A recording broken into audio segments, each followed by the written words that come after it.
Alright, hello again internet.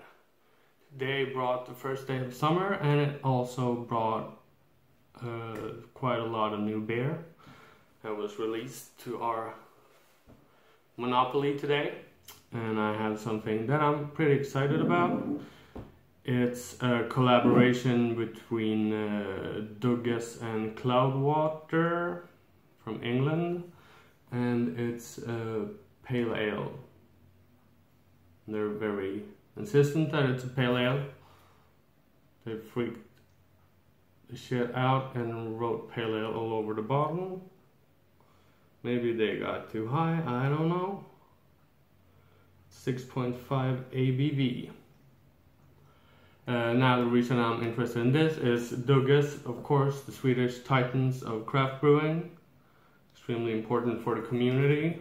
Not only have they made many an interesting beer themselves, but they also lend their excess capacity to various nomadic brewers in the country. So they are the reason we can even have a lot of as much good beer as we can. For example, the Fata Morgana recently has gone over to be brewed by them.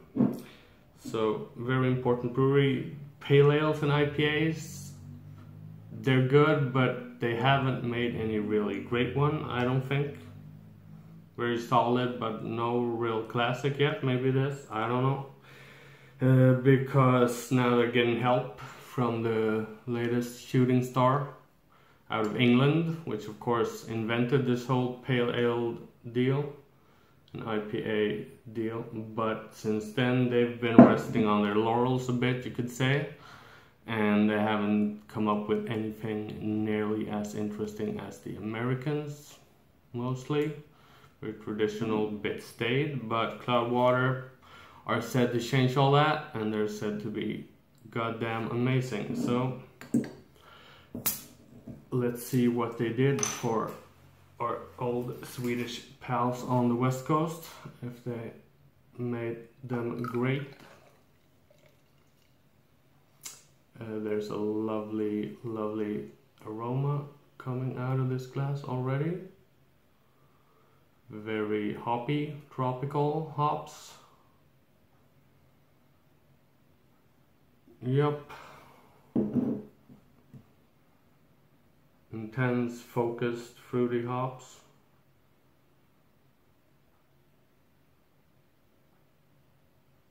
Almost a sweet scent.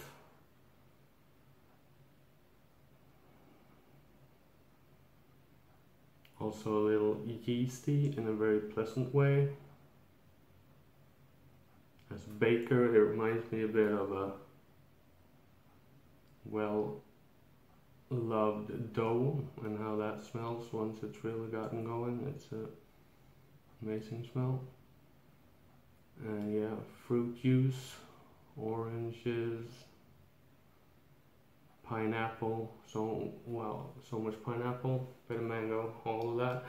Very clear, not hazy, bucking the trend there, like pale ale used to be before the hipsters out of Vermont got to it. Looks like a golden and tasty, like a lager, actually.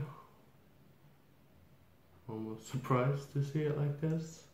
Good head retention for all you people who are all excited about that. Me, I don't care all too much. Extreme fruit juice. Let's see if it survives and can be felt in flavor too, and not just on the nose.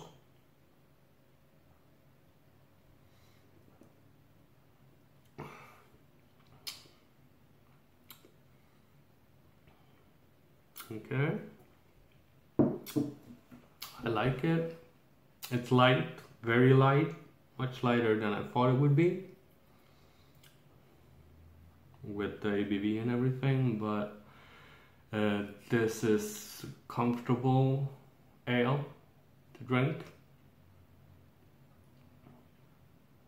Not watery though, no problems. It's a good lightness. And yes, all the fruit flavors are still there.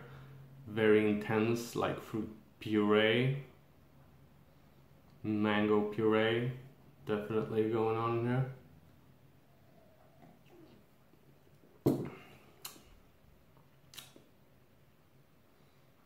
Light bitterness again, as is the trend currently.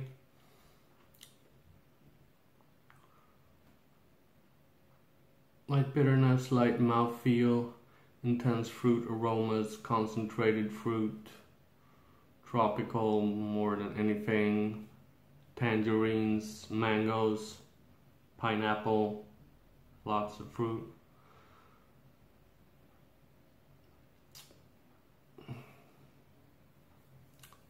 Like a tangerine rind bitterness, not the typical grapefruit bitterness. There's not many green notes, I would say. No pine or anything like that. Very clean fruit. And a tiny bit of fresh spring leaves, very light, feeling like that. But yeah. I wish I had more Cloudwater to know if this is their kind of hop profile or if it's a pure. If it's a pure result of the collaboration. But yeah, very good. The bitterness builds a bit after a while and becomes more like a typical Pilsner, but you know, nothing exceptional. It's just very lovely together with all the intense fruitiness that might get too much for me if the bitterness wasn't there. It's very lovely, a very lovely balance there. So yeah, this should be great for the summer. Fruity, light, sessionable pale ale.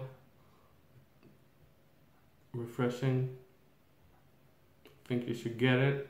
If you don't want to get it, then get something else and don't complain to me. But this one is good. Farewell, Internet.